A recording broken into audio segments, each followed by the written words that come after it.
like the Department of Homeland Security is going to shut down because the Republicans are so stubborn. They are. Yeah, who would have thought, right? After Mitch McConnell spent all that energy saying, hey, you elect me, we're going to keep the government functioning.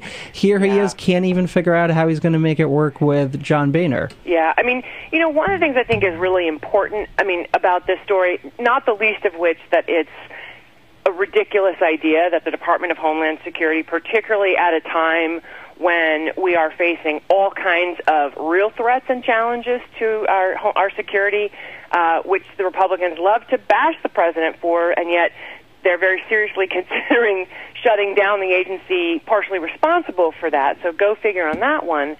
But I think also it does show the thing that, and Bill and I talked about this, a lot of us have talked about this, Igor, and you have too, before the election.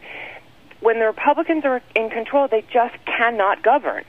And part of the problem is, and part of what's happening with this is they can't decide among themselves what to do. It's not even necessarily, an issue with Democrats, but within their caucus, they can't decide what to do. Yeah, you look at the numbers and they tell a story. You have 2 bills that became law since Republicans won their majority. Back in 2007, when Democrats took over for the last 2 years of the Bush administration, you had 7 new laws. Yep. But what about this ruling? It feels like maybe this could be an out for Republicans to say, hey, look, we were not going to pass a clean funding bill because we want to, undo these immigration orders. But now the judge and the courts are doing it for us, so we can go ahead and keep the Department of Homeland Security functioning. Do you think that's something they're considering? I'm sure it is, and maybe you were sitting in on a meeting this morning.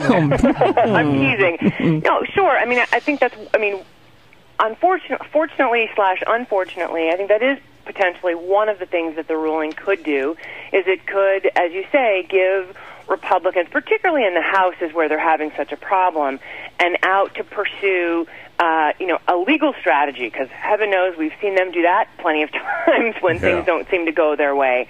So it could, and what I suppose you could see something whereby, let's say, Speaker Boehner says, okay, we will pursue, support this ruling in Texas and then try to find other ways to bring lawsuits as a way to get those Republicans who are so adamant about this sort of poison pill amendment to the Homeland Security bill to sort of, as you say, kind of separate the two.